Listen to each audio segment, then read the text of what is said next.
What's going on, everybody? Welcome to episode 93 of Lobbing Scorchers.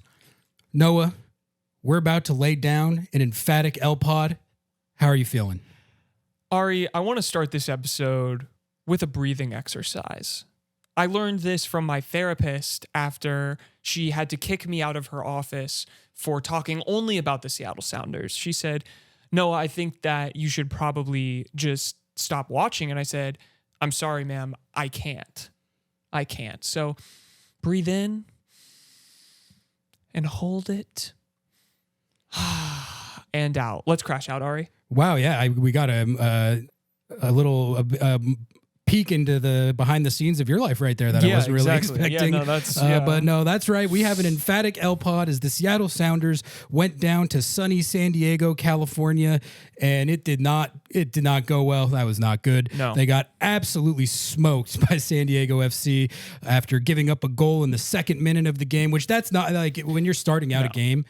That's not how you want to start it out. It was really chalked from the jump, but it all fell apart from there. We're going to break that down, unfortunately, in our game review. We're going to hit our agenda check and then mercifully move on to some league-wide coverage where we'll give our winners and losers for Matchday 7 in MLS. And we're also going to be laying down some more exclusive members-only content. That's something that we've been doing and we're going to continue to do. So if you want to get that exclusive content, become a YouTube member.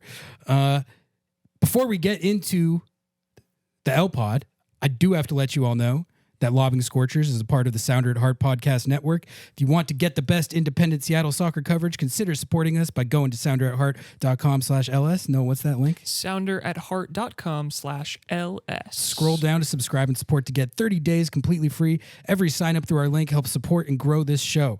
The road to 100 Sounder at Heart subs is alive and well, and now more than ever, it is a great time to become a member with the season in full swing.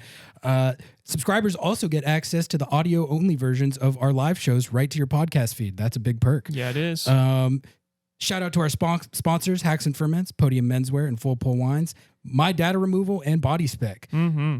We're stacking. We're stacking. It's great to see. Noah, do we have any new subs to thank this week? We sure do. We have 3 new subs. That's a great haul. Edward Geiger, Amy Semler, and Peter. Listen, Peter, I'm so sorry. I'm going to try your last name. Icomte? Something like that. Hit us on the email. We'll get it right the next time. Always feel free to send us the correct pronunciation of your name. Thank you to our new subs. What does that put us at? Like 80 something? 85? 85. All right. The road to 100 is alive and well.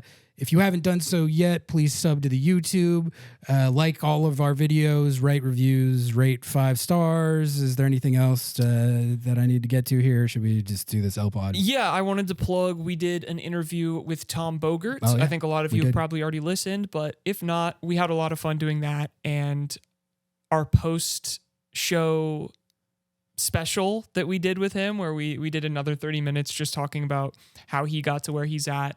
And some really funny, just like inside baseball stuff. It was really fun to talk about. So become a YouTube member, watch that. And with that, let's jump in. San Diego FC 3, Seattle Sounders 0. So that's not great. No. Needless to say. Noah, let's do our lineup reaction before we get into the key moments. This was a lineup that I saw and was not sure what was going on. Yeah. What to do at the number 9 with Jordan Morris injured has been a topic of discussion because I think the idea going into this season was that in any situation where Jordan was either injured or rotating out, Jesus Ferreira would slide in there. And I was like, oh, that's a great rotation right there. That's like if Jordan misses a game, that's problem solved.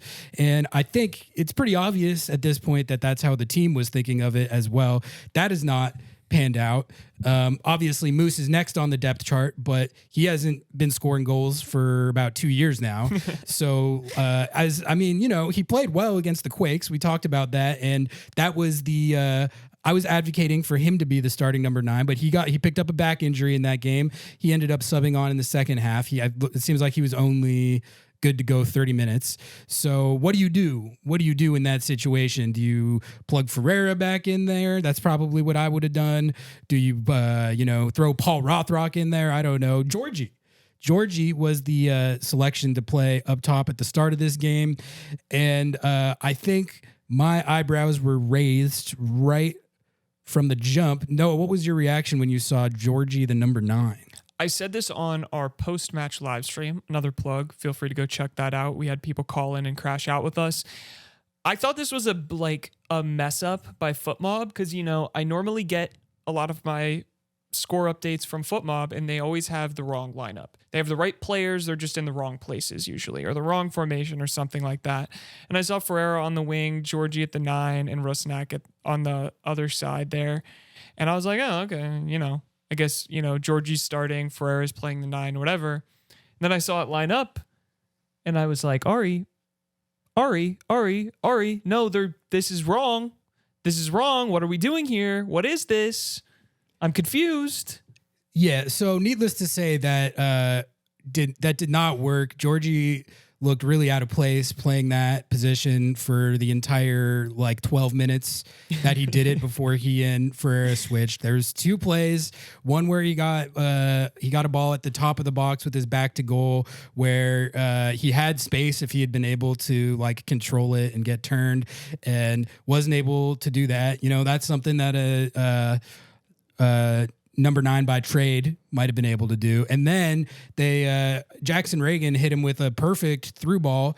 That would have been, if it was Jordan Morris, that would have been a phenomenal play, but Georgie couldn't get on the end of it and control it to make that a meaningful chance. And that was right about when they switched. Brian Schmetzer was asked about this after the game, and I think this was an interesting answer because he basically said we're pretty strapped for personnel right now. Jordan's hurt. Moose was hurt. So we're basically just grasping at straws. That's the exact term that he used, grasping at straws, which that quote, he's right. That is true. They were grasping at straws. But I guess my thing is as an MLS team or really a professional team at any level, if you're using the term grasping at straws, you should never, regardless of injuries or absences or anything else. I understand MLS can get wonky like that, but straws should never be grasped at in that way. If you're in that situation, something's gone wrong, either with your roster build or with how your roster is playing compared to how you thought it would play. I think in this case, it's the latter. When they were doing their offseason roster tinkering, Ferreira was supposed to be the easy money, second striker up if Jordan goes down. And when that didn't work and Moose was out also, you're grasping at straws, and that's not great. That's not good. But it's also silly because is Jesus Ferreira, even in the form that he's in, better at the 9 than putting a player who's literally never played that position in his entire life? Well, and you need you're still at a point where it's possible that if you keep playing Ferreira at the 9 and get more reps and more time, that it could get better. So I guess that's why I would have just done that from the start and maybe it wouldn't have worked. But you already know Moose is coming in at halftime. You're giving him 30 minutes. You're game planning for it. But so on one hand, I do want to acknowledge that you and I specifically have said a lot of times in the past, if something isn't working, just try something different. True. Who cares? It might be not good idea. It might not work, but at least you're trying something. Yeah, just let them cook. Yeah. So I guess I can see it from that perspective, but it didn't work. They should not try that again. And at least he switched the formation very quickly. Yes. I think when it was as much as we're kind of getting on Brian here, at least he acknowledged it very quickly and made that switch. Literally during the first 20 minutes of the first half, they were already switched back. So, and Schmetz went into a little more detail about it after game. He said the way that they wanted it to play was that they would be more kind of switching, and it wasn't like he was supposed to play a pure Benteke target striker. It was supposed to be more fluid between the two of them than that. But it just didn't work. And for whatever happened offensively, the defense was, it was just a disastrous game defensively. Second minute of the game, the Sounders concede the opener, right after kickoff. And I think the thing with that is, when you're a road team in this situation, playing in a team that's in as good a form and scoring as many goals as San Diego, you can't go into their stadium and get caught up in a track meet. You just can't. No. If you do that, that's what happens. You have to do whatever you can to make those first 15 to 20 minutes not that, and really, literally from the first kick of the game, it looked like a track meet. Like, it was just way too open, way too frantic of pace and energy, zero control of the game or the tempo or the game state at all. That played exactly into San Diego's hands as the home team who's trying to come out and get on top of them. And they're executing at an extremely high level right now. So I think the first thing that went wrong in this game was just the game management was way, way off. I'm sure they didn't intend for it to get out of control like that, but it did. And there was no gradual buildup to that. It was literally from the first kick of the game. All of that was just, you can't play like that in a road game against a team like this unless you want it to end up how this one ended up and you get run on. Yeah, it was bad. And the one thing I want to highlight too is San Diego was always the better team coming into this game. So you always knew San Diego was coming back into full strength. They were getting a DP back. All of this. They have the momentum. They're at home. You know they like to play like this. They've been lighting up the league. You know they're an attacking threat. And you play them exactly how you shouldn't. Yeah. You see all of this. If I can see it, I know the coaching staff can see it. You see all of this, and you're like, you know what we should do for the first 5 minutes? The thing that we tell you not to do. And Brian even said, Brian said, they're a great team. Coach is great. His players actually did what they made plays. They practiced. He said they made plays and my players didn't. Yeah. And I really do think that is true on one hand. And also there is some blame that Brian did take of it's a tough watch. It was not good. Yeah. Even in that 2-minute span between kickoff and when the first goal was scored, it popped into my mind right away. It was this is not if this is how the whole game goes, this is bad. Yep. That's just, again, when you're the road team, you're undermanned, you're playing a team that looks like one of the best teams in the league right now. You need to make it through those first 15 to 20 minutes at 0-0, if nothing else, and really just manage the tempo and the game state way differently than that. And that was the first thing that went wrong in this game. The first of many. So after the goal in the second minutes 2 to 40, to be fair, I thought the game management and all the stuff we were talking about was still not what it needs to be in these circumstances. But I wrote reasonably competitive on the outline. Seattle, there was some okay sequences in attack. They were giving up chances, but they didn't give up the second goal yet. But it did feel like it was coming. To me, it felt like it was coming the whole time.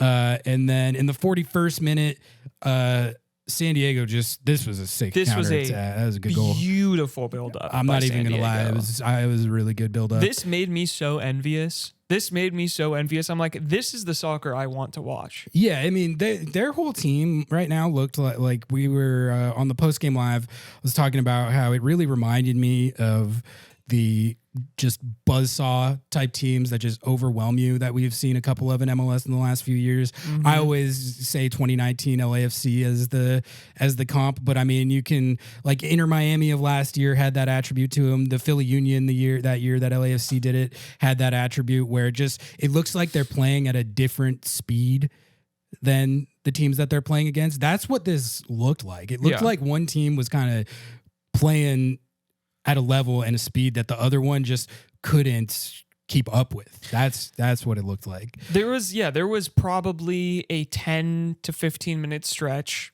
If I'm looking at the that chart, where it charts momentum. Yeah. From the 18th minute to the 31st minute, the Sounders were in control of the game. The rest of the game, nothing. I mean, yes, they might have had possession, but they were not in control of that game. No. And this 6-minute period where Godoy scored and then Chucky scored was one of the worst 6-minute stretches in the history of the Seattle Sounders. Yeah. Like, and I say that without hyperbole or exaggeration. Well, you are not alone in believing that, by the way. Paul Rothrock literally said this is rock bottom. He was talking about this season, though. I'm talking about that specific stretch. I've never seen this team get, like, they gave up 4 breakaways in a row. 4 in a row, like back to back to back to back. That's like unconscionable for that to happen. Like Chucky finally scored the one right before halftime, but they could have, all 4 of those literally were chances that could have or should have been goals. Like I couldn't really believe what I was watching at that point. Like there's going to be stretches of games where you're going to get outplayed. The other teams are going to get theirs, but that was crazy, man. Like 4 in a row, like super high percentage breakaways, the last of which, like 2 of them were from their best player. Yeah. And like when he finally scored it, it was like, yeah, okay. Mm-hmm. That was, you're basically asking for that. And then at that point it's 3-0 and the game is chalked. In the second half, Seattle comes out and my thing, I think I said this on Blue Sky, but it's like about dignity. At a certain point. Yeah, you did say that. It, like, you're going to lose the game. You're playing a team that is just, let's be honest, much better than you. Mm-hmm. You're not going to get a results. Like, you have no chance at that. But just compete with dignity. Do some, maybe score a goal. I mean, they didn't, but maybe that should have been the goal. Like, get something to get some sort of positive anything out of this game. I was thinking of it like, if you can go out there, get a goal, maybe make it 3-1, have some good sequences of play.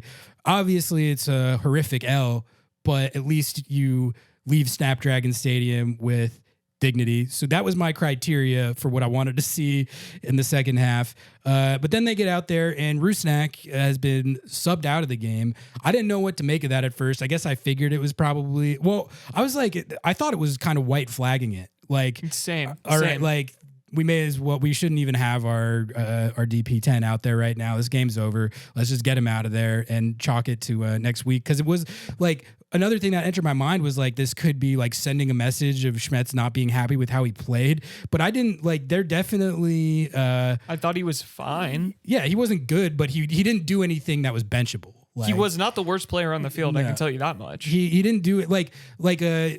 Benching to send a message like that. That's like when someone does something like lazy or isn't hustling or it looks like their effort isn't there. I didn't think that was the case. So I was like, why would he take Rusnak out there? I don't really get that. But then after the game, he obviously got asked about it and he said that Albert Rusnak came out with an adductor injury. So that's awesome. Another muscle injury.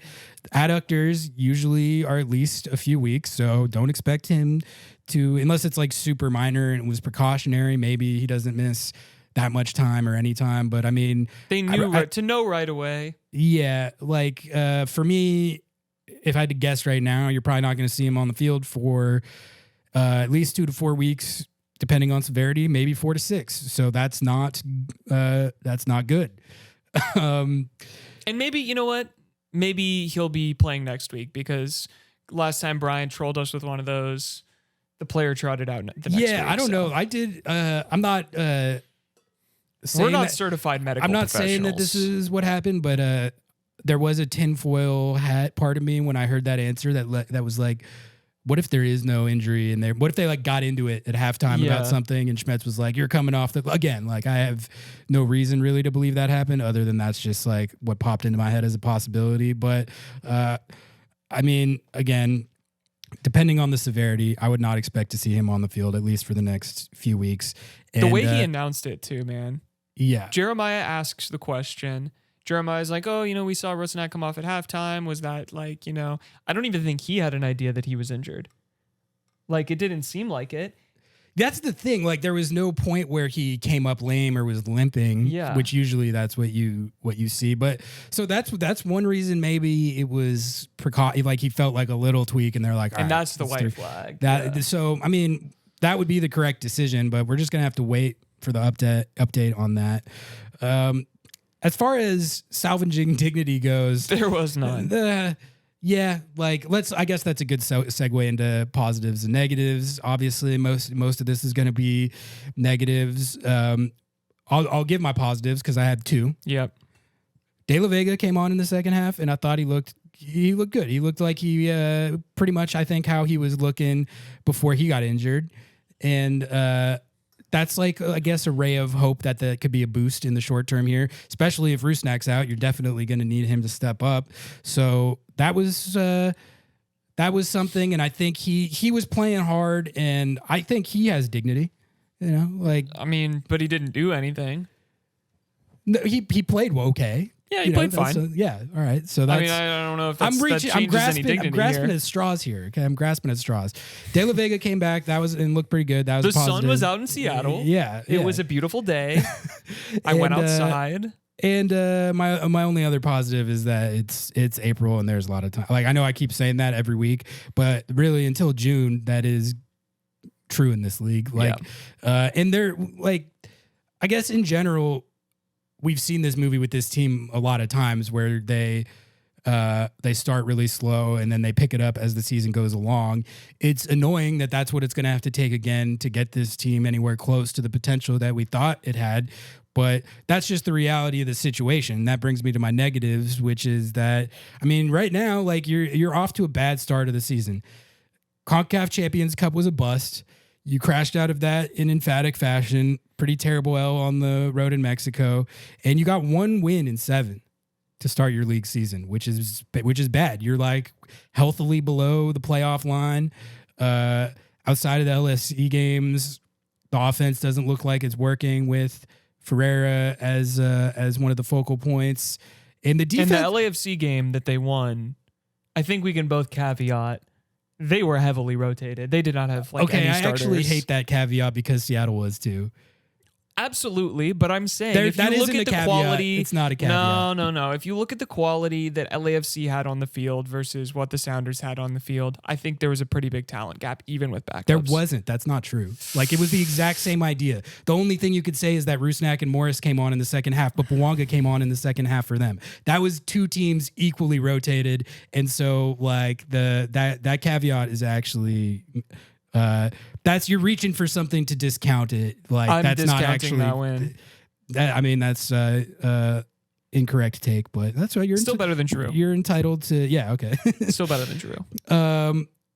Rest of the negatives. The lineup thing with Georgie didn't work at all. I mean, tried something. Threw it at the wall. That didn't work. Threw it at the wall. Didn't stick. Again, the game management really all night, but just especially to start the game, you can't play a road game. It like fell that. apart, man. You can't play it like that. That I'm sure that wasn't the game plan, and like it just got away from them on the field. But like you can't let it get away from you to that extent. Like you're basically predetermining your own fate. Looked vastly inferior to San Diego, which a couple people pointed this out, and I think they're actually right about this. Like we've been talking about how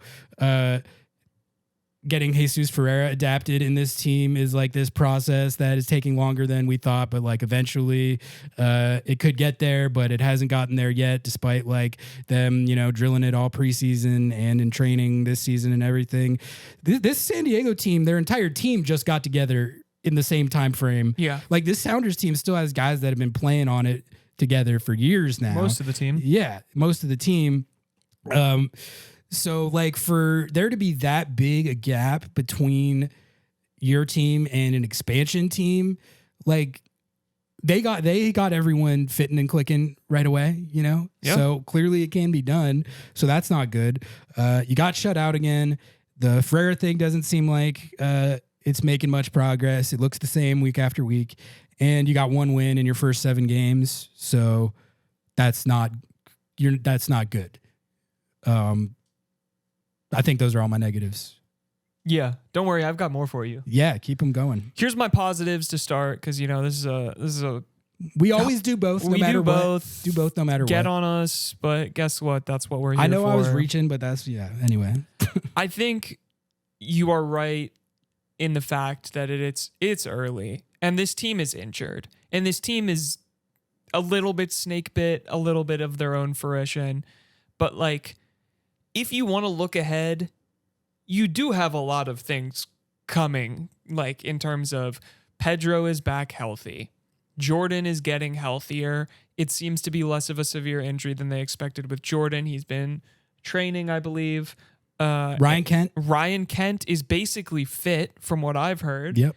And this isn't about the game. This is just about the Sounders, because there were no positives about this specific game. I like this, like, more season-wide positive. Yeah, like if you wanna be like, I'm crashing out, but I want to stop.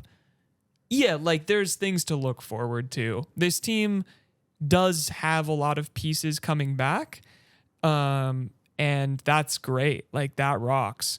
The other positive, dude, San Diego like might be the best team in the league. They look like it. Like, I want to see them play. I want to see them full strength versus full strength under Miami, and see who gets that done. But like, you know what? Get all these bullshit losses out of the way now. Get hot when you need to get hot. You know what I'm saying? It sucks that is what it's come to, because it's just, I've seen this movie so many times. And every year it's like we hope to avoid that movie, and every year it's kind of the same thing. But like, no, I agree with what you're saying. Like, I have no doubt in my mind that when Jordan Morris is back, when De La Vega's back in the fold, and then hopefully with Ryan Kent getting involved, like, the level will get higher, the results will be better, they'll start scoring more goals. I have no doubt about any of that, but the disappointing thing about that is that this team is supposed to be the deepest team in the league. Like, we spoke very highly of the depth over the offseason. We liked the Ferreira trade. I still think like the process behind that trade made sense, and I still think that as much as everyone's writing it off right now, there's a chance that he could come good and be a good positive contributing member of this team. There is time for that. Definitely. Yeah. And so like in the short term, especially, he's going to be able to play where he's more comfortable, and it'll probably look better when he's doing that. But like, this team was supposed to be built in a way where even if you had a bad injury situation, you could, maybe not be a 1.8 points per game team, but definitely not get the doors blown off like that in any game. We don't really see Sounders teams get blown out like that often. That's just not something that happens to this team. Even last year when they were boring, not taking results, getting 0-0 draws at home, they were at least defensively good. They were defensively good, and in general, they were competing. Like, these were like hard fought, close games that they weren't getting results from. And it was very frustrating to watch, but they weren't getting embarrassed out there. Yeah. They got embarrassed in this game. Like, I don't think anyone on the team or the coaching staff would contest that. Like, anytime you get rolled to that degree, that's embarrassing. And like, we're not really used to seeing Sounders teams get embarrassed. So anyway, I kind of stole your thunder there. I'm here for it. I think to add on to specifically getting embarrassed, it feels like a lot of these losses have been embarrassing losses. We do not have a defense that is preventing these embarrassing losses anymore.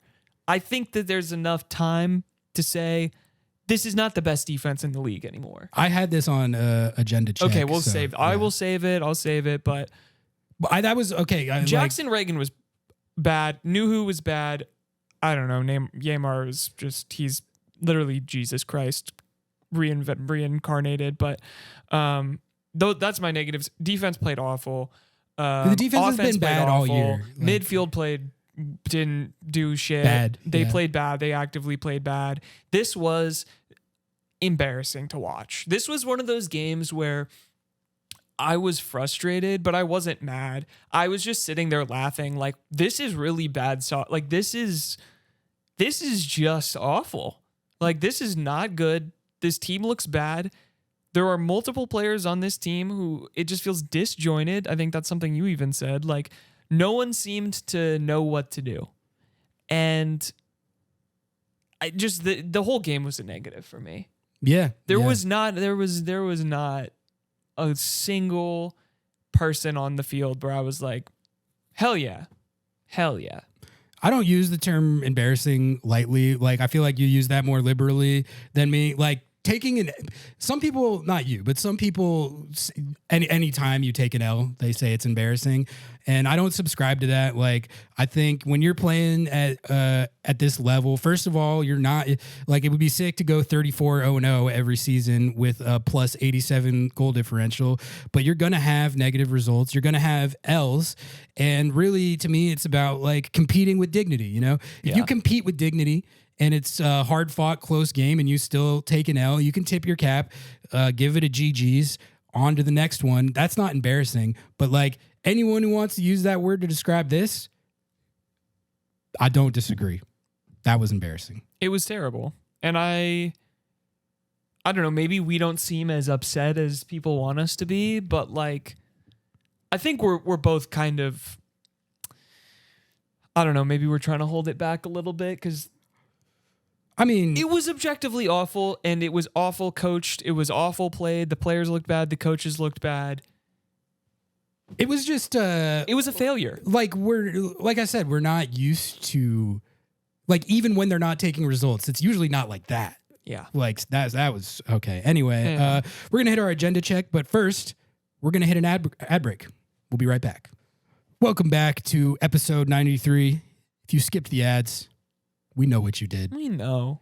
Okay, we have your IP address. We're coming to your house with the ad police.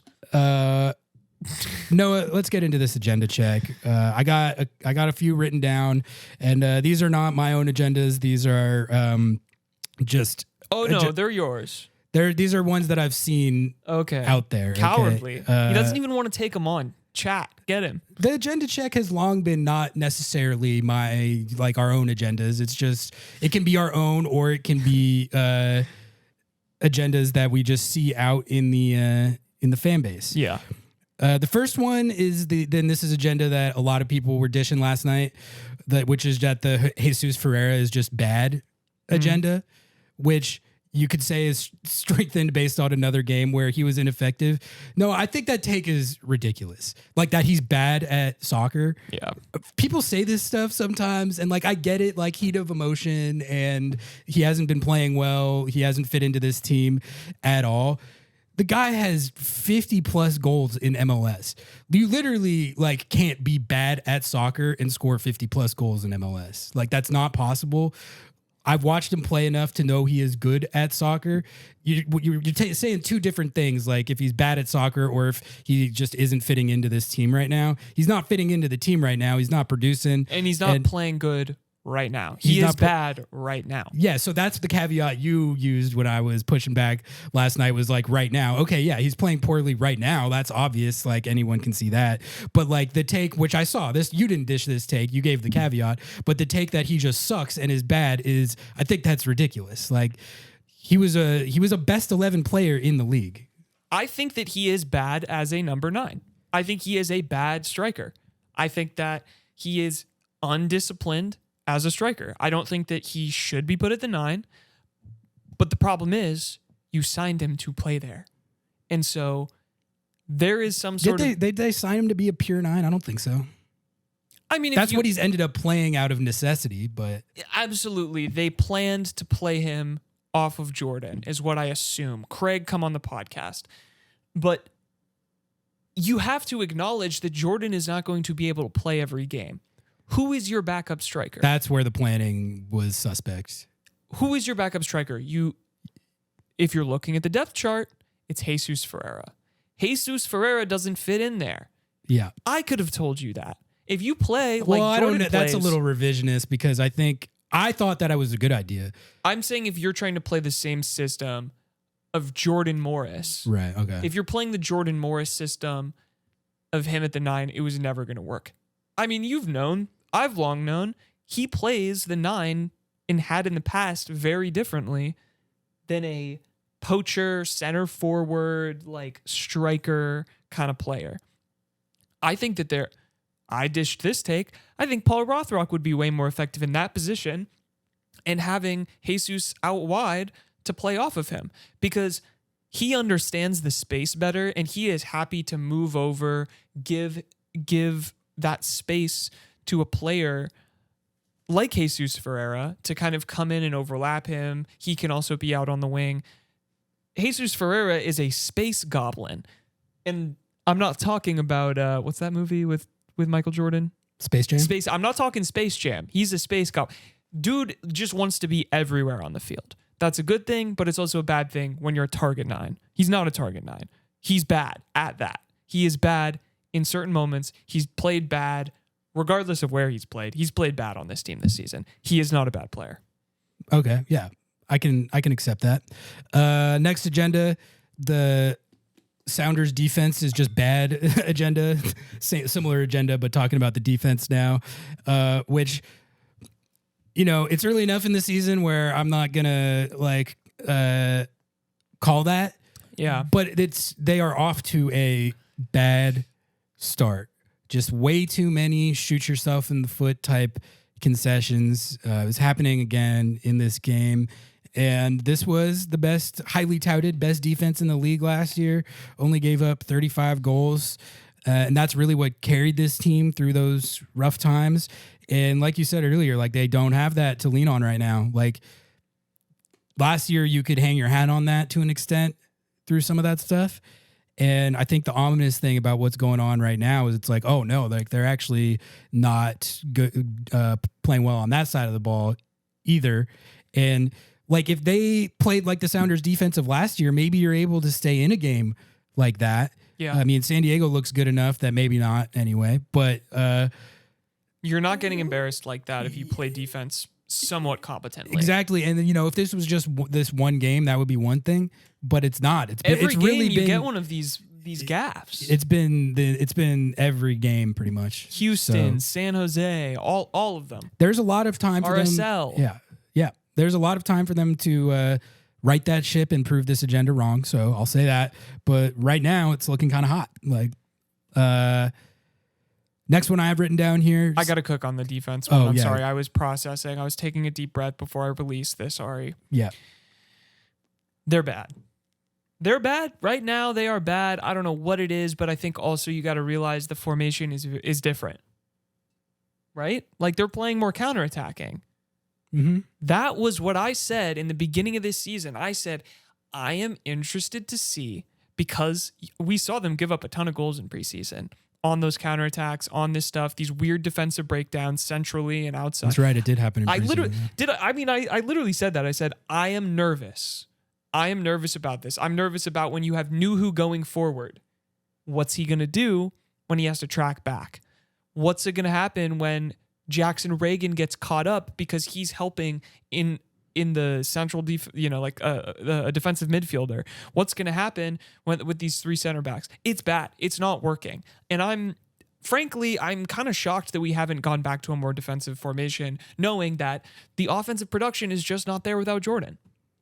You might have to start grinding 0-0s and 1-0s again. Well, and that's what you did last year. And that's why I'm so confused, because Brian literally said, the last home game, I believe it was, in the presser, he said, we need to start getting points before it's too late. Okay, well, if you want points, sometimes you have to grind it out. Most of the time, you have to grind it out on the road. Why are you playing counterattacking soccer against San Diego FC? That's fucking stupid. I just don't think that was the game. I think how it played out. That's what the formation is. I think how it played out on the field had to have been vastly different than what the game plan and the instructions were, because like you don't play a Western Conference road game like that ever. Like when you're, especially against a team like this. This team has been a good road team pretty much for the whole Schmetzer era. They know how to play these games. They've taken a ton of results in games like this. They won 8 road games last year. They haven't scored on the road. This year, you mean? Yeah.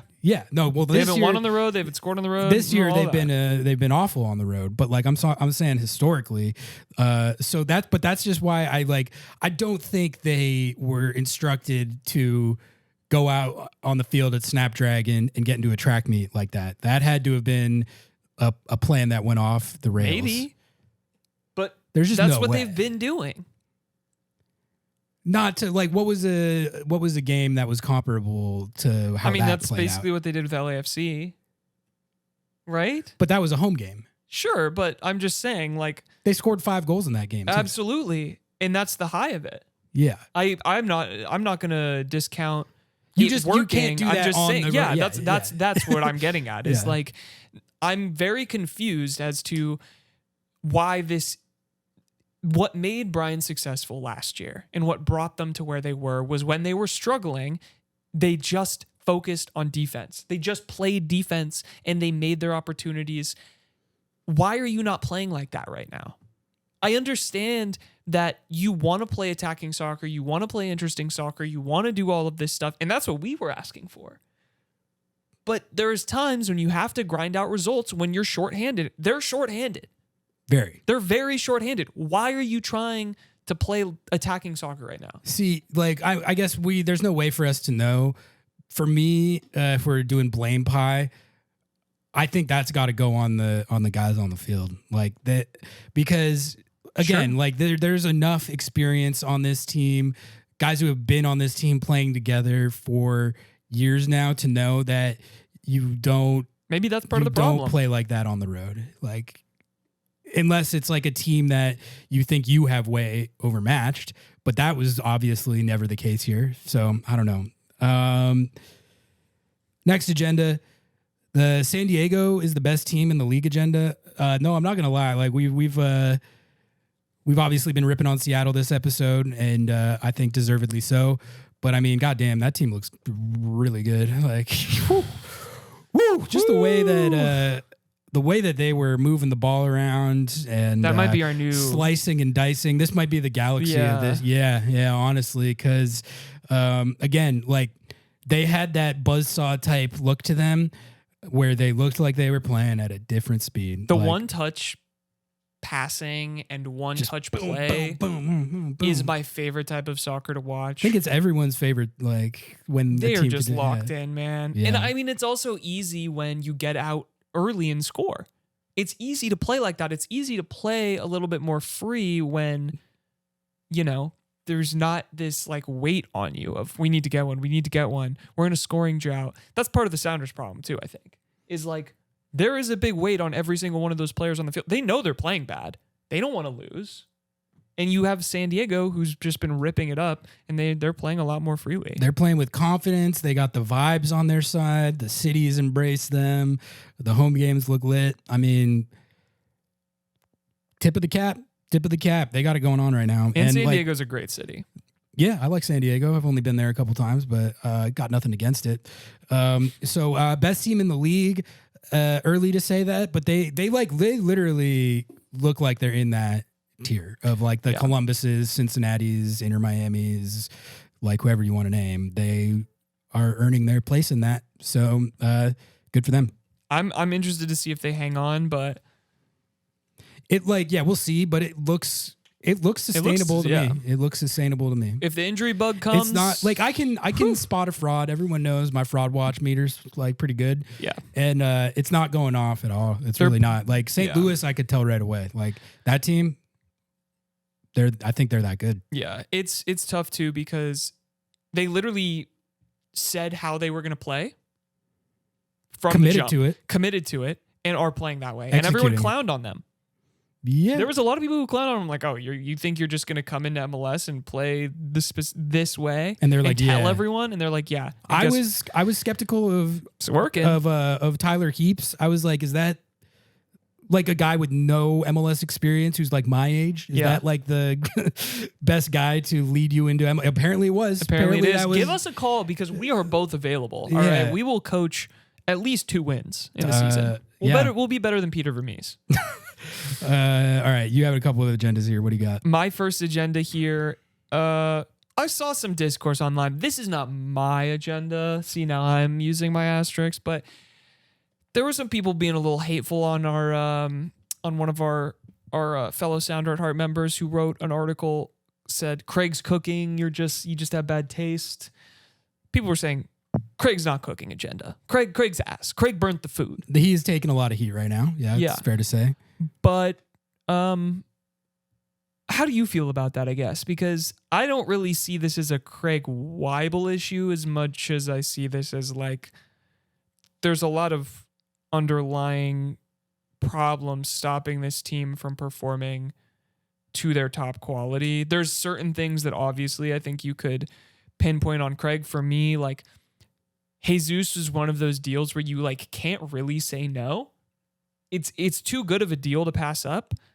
And also it doesn't fit it. He's not fitting in with this team. And his best position, or what seemingly would be his best position, he's not first on the depth chart.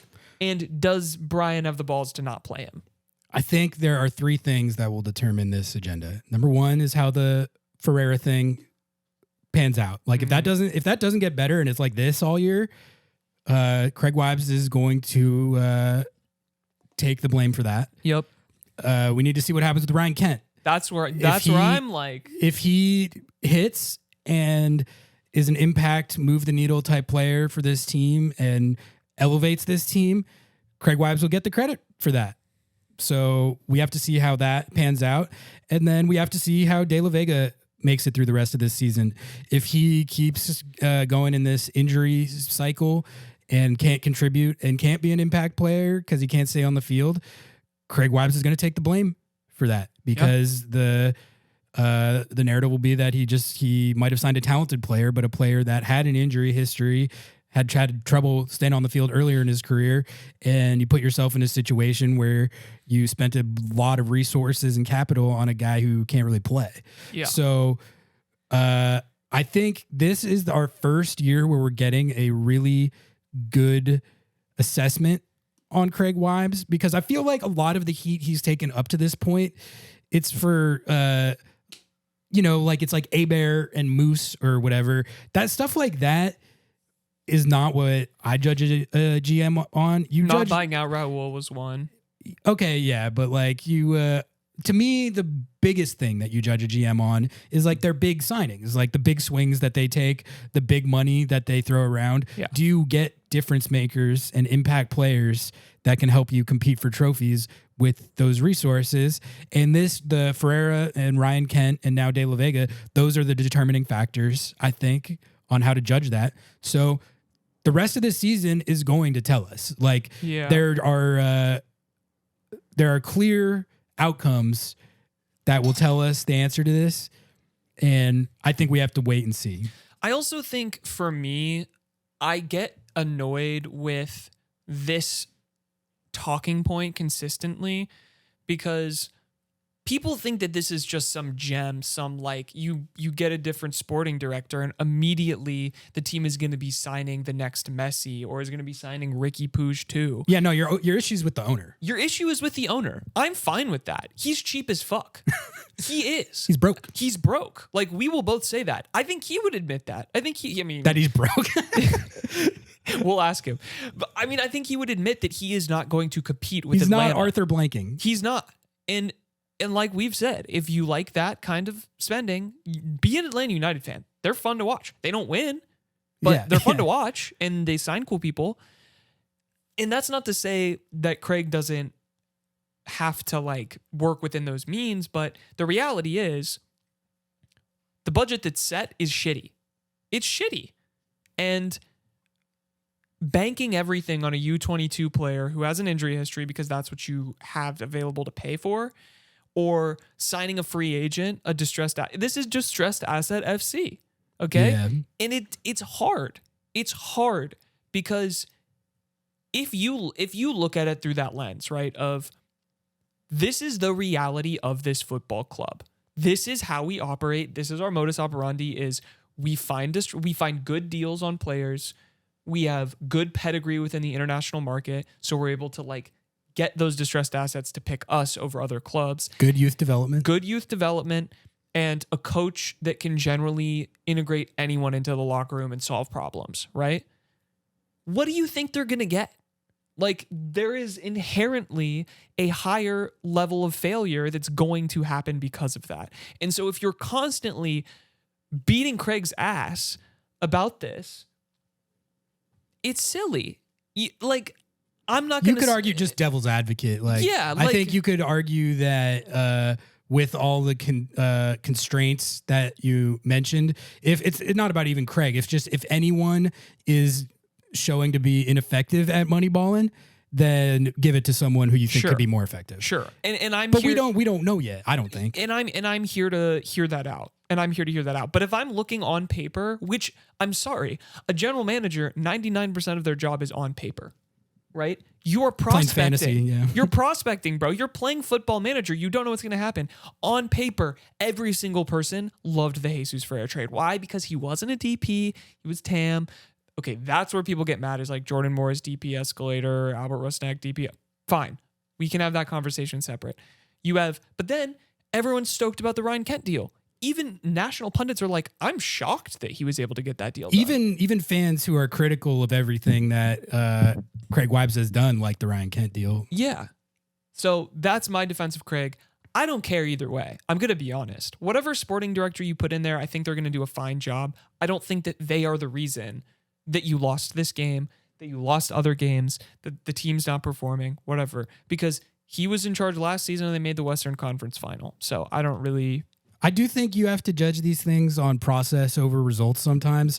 The process on the Ferreira deal makes sense. It like does. Anyone who's saying that they like don't get why they would do that, or like they have like superior ball knowledge, so they knew that Ferreira like wasn't going to fit on this team right away, or whatever. Like when you have a 50+ goal scorer, best 11 player in the league who you can swing on TAM money, not as a DP, like you can't not do that. Like that's bad. It's bad process to not do that. Even if it's a player who's a little trickier tactically to fit in, as he's proven to be, you still got to make that deal. Like there's no way you don't make that deal. Yeah. And there's conversation fair enough to be had about how it's working, and maybe Craig's relationship in the trio of owner, coach, and GM.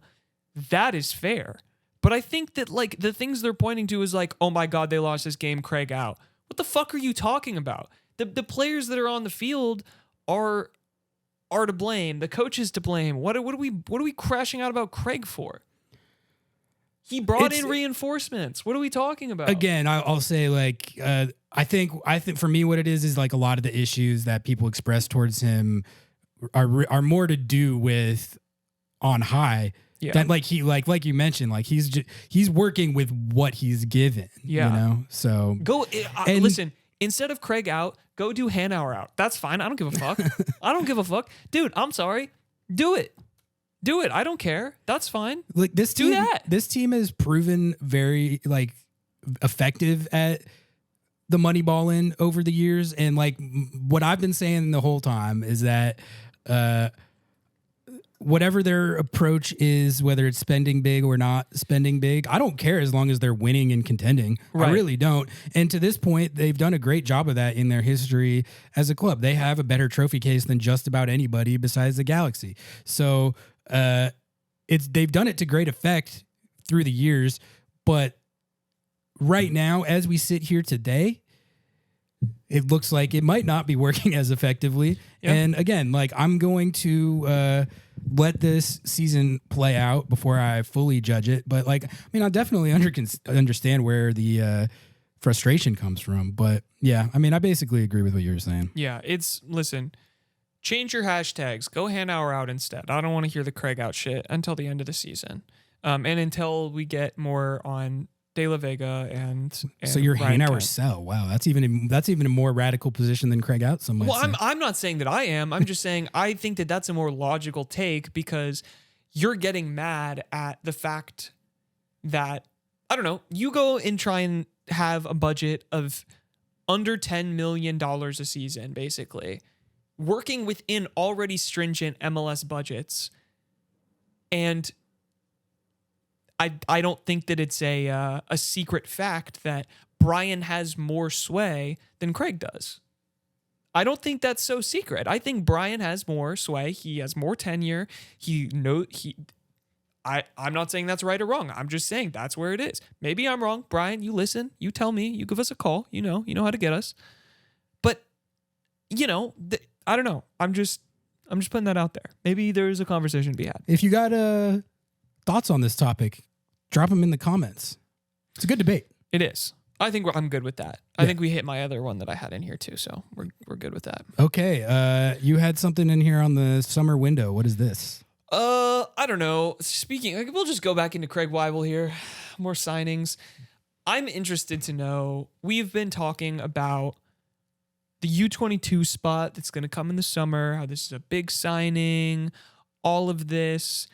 San Diego FC were looking to sign Kevin De Bruyne. Yeah. As he's leaving Man City. They're no longer going to do that because they're just goated. Because Anders Dreyer is better. Yeah, like unironically. My question is, do you make a play for him? I know that it's hard. I know that you would have to do some crazy business and move some people around, and you'd probably have to negotiate down Jordan Morris.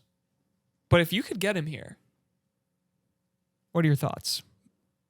I think that's one where, if it's even a possibility, you move absolute heaven and earth.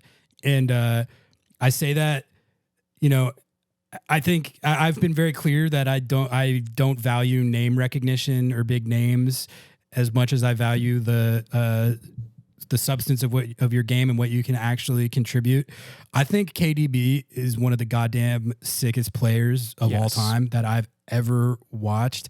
I think he makes any team that he's on way, way better because he has the best passing vision I've ever seen.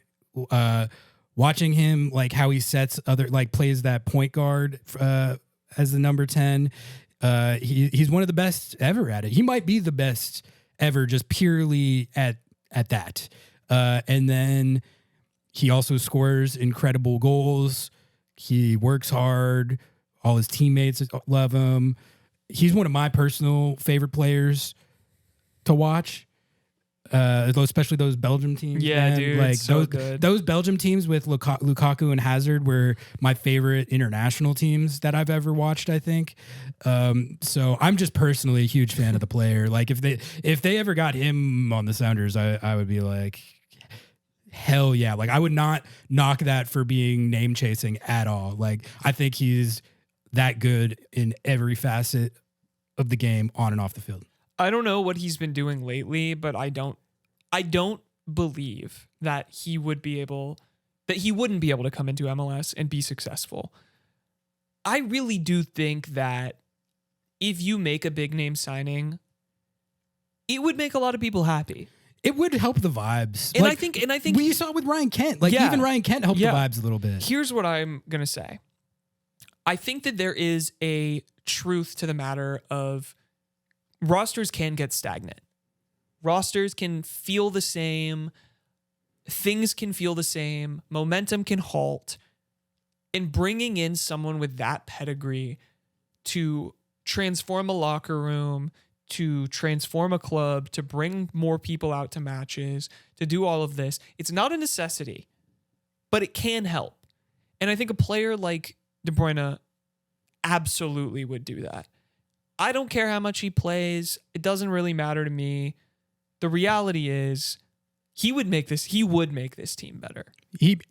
That guy makes any team he's on better, like way better. And I think that they should be doing anything they can to. Maybe it's not De Bruyne. There's also Muller's available, but he's like 800 years old. I don't like that as much. Yeah. I just think like there are players available in the market right now like him. I think that from what I've seen in the beginning of this season, it's got to happen. You got to make something like that happen. I'll say this.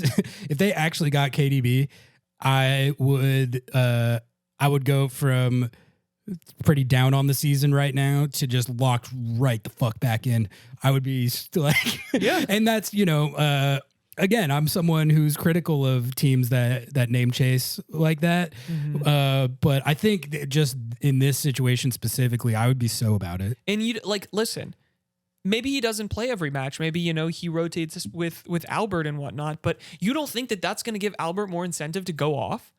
I'm not saying Albert's lazy. I don't believe that, but that is a talking point that he only performs when he has heat on him. You don't think KDB wouldn't put some heat on him? KDB is only 33. Dude, come on. Come on. JP's like 45 and he plays great. Oh man. Like it's probably not going to happen. It's fun to talk about though. But that's so sad, man. Why can't we have that happen? Like, I think the reaction from the fan base, if they did that, or even just a player of similar name recognition and stature, it really would, like, whether it made as big a difference as people think it would on the field or not, it would just give like a jolt of like I said, I even felt that little bit of a jolt from Ryan Kent. Like, even from the most disgruntled, bitter cynics in the Sounders fan base, when the Ryan Kent stuff happened, they were like, that's oh, tight. That's tight. Yeah, this is They're cool. like, oh, another injured player, classic Craig, but also it's tight. Like, yeah, he seems like an exciting, fun to watch player. So, yeah. I just love KDB. I think he might be like my favorite player of all time because of how big a fan I was of watching those Belgium teams, and him and Hazard were the most important players on those teams. And I just thought the way that those teams played, man, like that golden Belgium generation. Oh, yeah. I know they're like kind of thought of as a letdown because they never won the World Cup, but like, God, when that team with those guys all at their peak playing at the same time, when they were going, that's some of the most beautiful soccer you'll ever see. That's like, childhood football for me. Like, it was phenomenal. It's so good, dude. Like, and that's kind of where I do agree with the argument of signing a big player is important. It is important to pedigree culture, all of that. Like, they did it with Dempsey. They changed the league with Dempsey. They were good. They weren't amazing. They weren't winning anything. Listen, Dempsey I guess he technically did in 2016. He won an MLS Cup, but like, they were in a slump and they signed that. He's legendary, man. You know what? This conversation has made me think of a new agenda that is my agenda. It's my agenda. They should sign they should sign someone like that. It doesn't have to be KDB, but like some sort of signing sort of like that. They should do that. I think it would help like morale, which that's not necessarily a reason to do it in itself, but like whoever it might be would ostensibly help you a lot on the field as well. And you shouldn't do it. I don't want to say you should do it like purely off name value like that, but it wouldn't hurt matters if it was a name like that. You are playing in the Club World Cup and you're getting $10 million, Ari. You are playing in the Club World Cup and you are getting $10 million. Spend that money. Spend more than that money. Spend as much money as you have to. You are playing in the most important tournament you will ever play in. Ever. There is not a single bigger tournament. I don't know about most important, but most high profile. Sure. Absolutely. Important implies that if they lose, I would care about it. That's fair. I mean, if you're going in terms of pedigree of the tournament, like the teams you're playing against. Exactly. Yeah. I want to beat Botafogo. I want you to do everything that we can to beat Botafogo. I want you to do everything. Why specifically Botafogo? What they do to you? Just because they're PSG and Atletico. Yeah. I want you to score against PSG and Atletico. Do whatever you can to get there. Compete. Do it. Compete with dignity. Do it. But also go sign KDB. Sign Kevin De Bruyne. I wasn't expecting that to come up on this show, but like I knew you were a KDB head. So. Yeah, I'm one of the all-time KDB heads. So he's like one of the like I was watching those Belgium teams right like 14, like right when I was first getting like obsessively into soccer, and those teams were the ones I was watching, and I was like, this sport fucking rules, man. Yeah, like dude. The way these guys play is just it's beautiful. Move heaven and earth, Craig. Please. Move it. Heaven and earth. How many frames do you have to sell, Adrian, to get this guy? I will personally get more jerseys framed. You heard it here. Lobbing Scorchers will fund the transfer. All right. I think we can hit these Matchday 7 winners and losers from around MLS and then call it a wrap for episode 93. And then we were going to lay down some YouTube member content. Yeah, let's do it. All right. Winners and losers for Matchday 7. I didn't watch this game. I just saw the score today. Yep. San Jose Earthquakes 6-1 on DC. Bruce Ball? I mean, goddamn. I know DC isn't any good. but still 6 goals. It kind of makes the Sounders result against San Jose not as bad as But I at might least have thought. Benteke got one. Benteke got that. This DC team, it's like he must be pretty fed up of being the only guy on that team that can play. You know? Yeah. But it is probably pretty tight to know that you're going to get 1 goal basically a game no matter what. Even if you lose by 5 still. If I'm him, I've got $10,000 every 10 goals or like $1,000 a goal because that dude is. I want to know how much he made from like escalators from goal scoring. Probably a lot. Yeah. 6-1, and Joseph had a hat trick. So, dude, that's are San Jose back? Yeah, like I think that's a fair question to ask after that. And they've looked to be fair, like a lot better this year so far than they did. It's still been like a little uneven from them.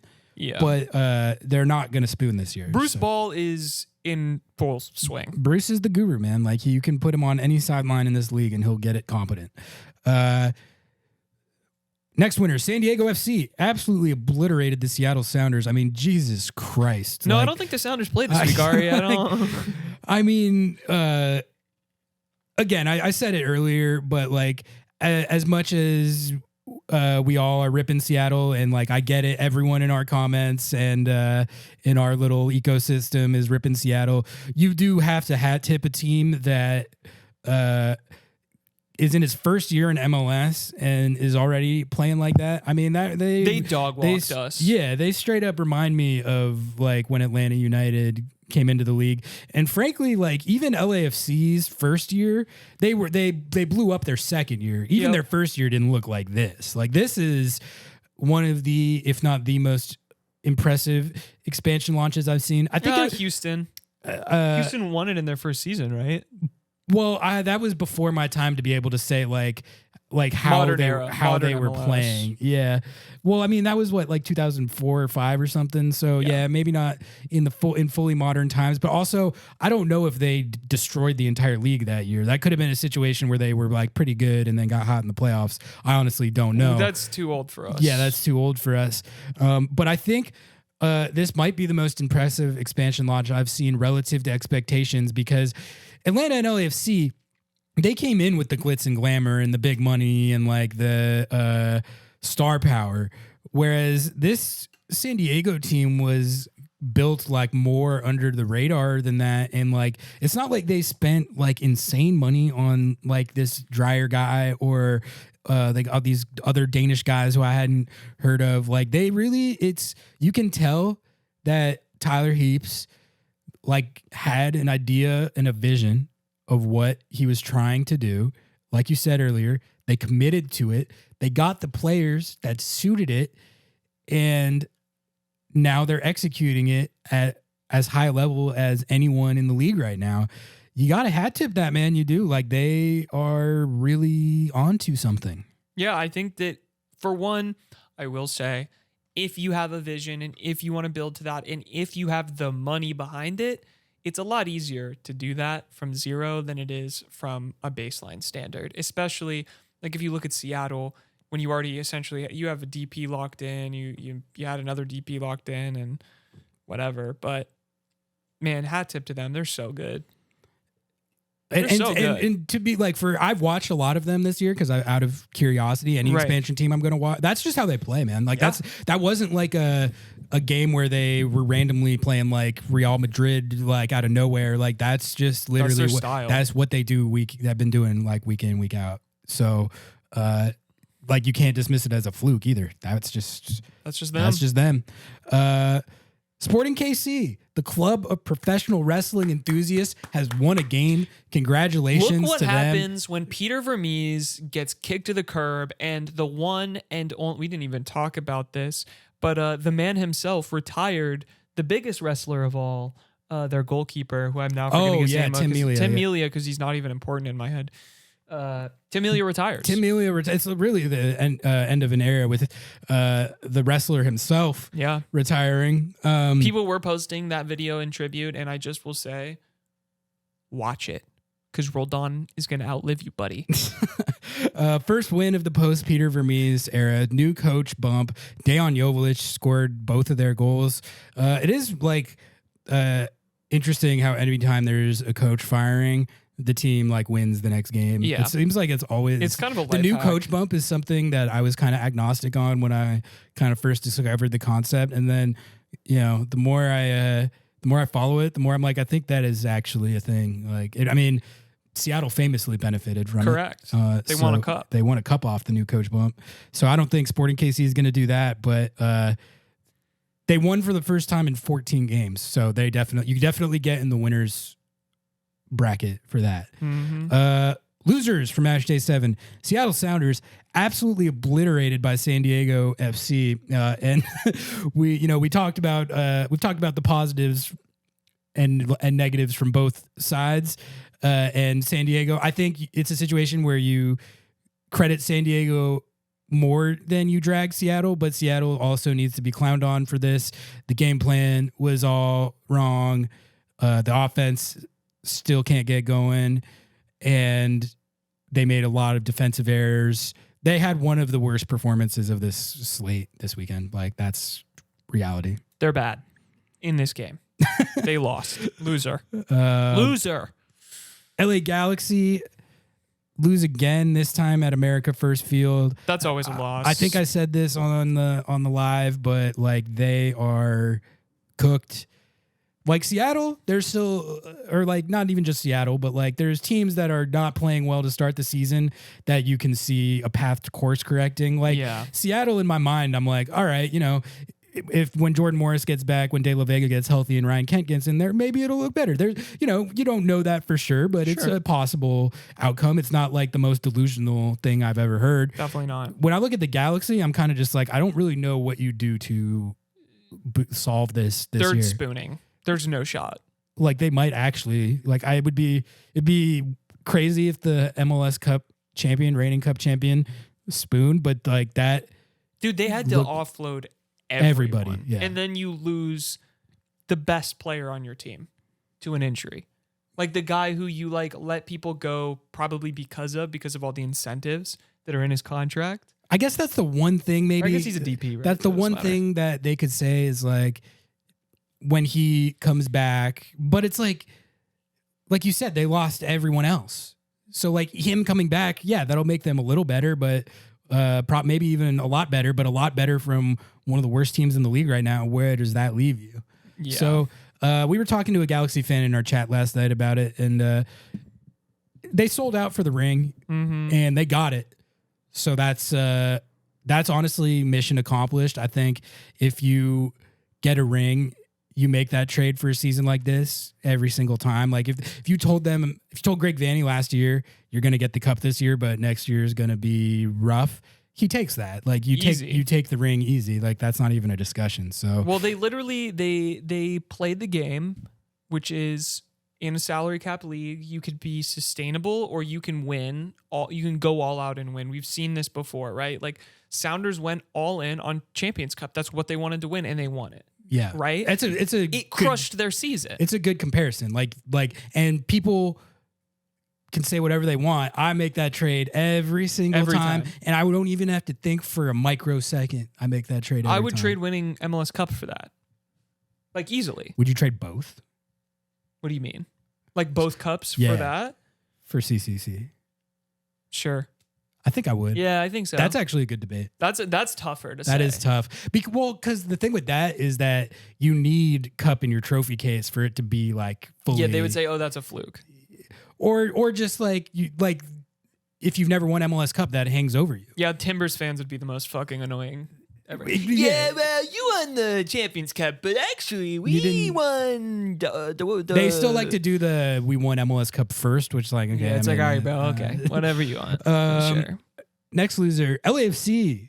This feels good to be able to do. Like happy foot, LAFC lost. Sad foot, the Sounders also lost. Like So the Sounders lost. They got absolutely destroyed, but they were playing one of the best teams in the league. So at least there's like that aspect to it. If they had gotten blown out like that against like the Galaxy of right now or something, that would be even worse. Yes. The LAFC lost to the Houston Dynamo, who are not good. Seattle only Actively tied bad, them actually. 0-0. So it's not like we can say all that much, but it's still We got the point. It's still pretty funny that LAFC lost to Houston. Yeah. And, they're in Champions Cup right now, and they got a phenomenal result, honestly, against Inter Miami. Yeah. So there's really actually no reason at all for any of their fans, I think, to care about this game or this result when you're 90 minutes away from toppling Messi. And 90 minutes away from potentially being in Club World Cup. Oh, yeah. Is that actually like I confirmed think it got happening? confirmed. Okay, I Yeah. wasn't sure about that. Reports were confirmed, but it hasn't been announced. Yeah, I think so honestly, any LAFC fan who's like, I literally don't care at all about that game. Yeah, you guys can clown on that all you want. Totally that is valid. I still think you're still a loser for losing the Dynamo. I still think it's funny. Yeah. Yeah. And then speaking of Inter Miami, we got to get the Messi keyword in here in this article. Yeah, they tied Toronto today, which Toronto is also not the Vapors. Good. And so Messi scored. It was like Messi and Bernardeschi both scored in first half stoppage time, and that was the only 2 goals of the game. But Inter Miami was coming off a Champions Cup game where they lost to LAFC. Mm-hmm. Like they are down 1-0 in that series. And then they tie Toronto. They're very clearly the best team in the league by a country mile in terms of talent and results, frankly, so far. But they don't seem to be at the peak of their powers right now. No. And I'll say it right now, I still think they're going to win the Champions Cup series, even taking into account that they got eliminated from the playoffs by Atlanta last year. So, and they crashed out of Champions Cup last year. So there's precedent for them choking in this type of situation.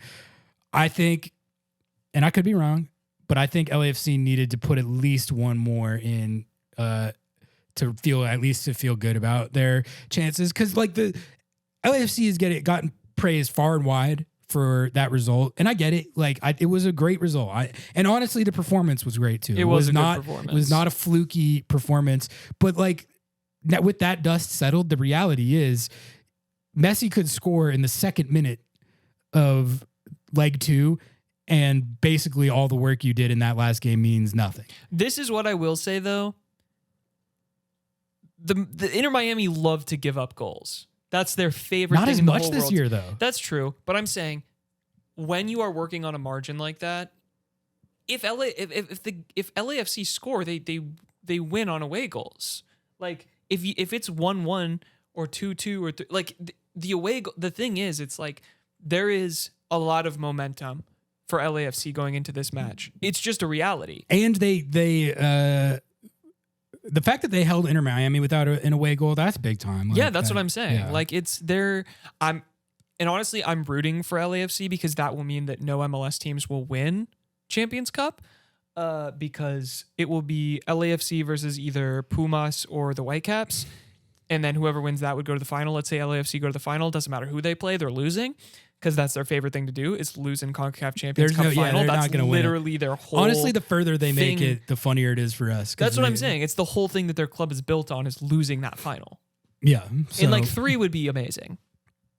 Like I would be down for them awesome. to make the final. They're not like I also if Inter Miami does win Champions Cup this year, it doesn't count because they because they cheated by signing Messi and the Barca boys. Yeah, so easy path. They're by not the like way. a real MLS team. Well, they also had an easy path. They didn't play anyone. And easy path. Yeah. They played LAFC, whatever whatever. It doesn't matter. Easy path.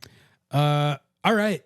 Unless you have anything else, I think we can call it right there for episode 93. Thank you so much, as always, to everyone for tuning in.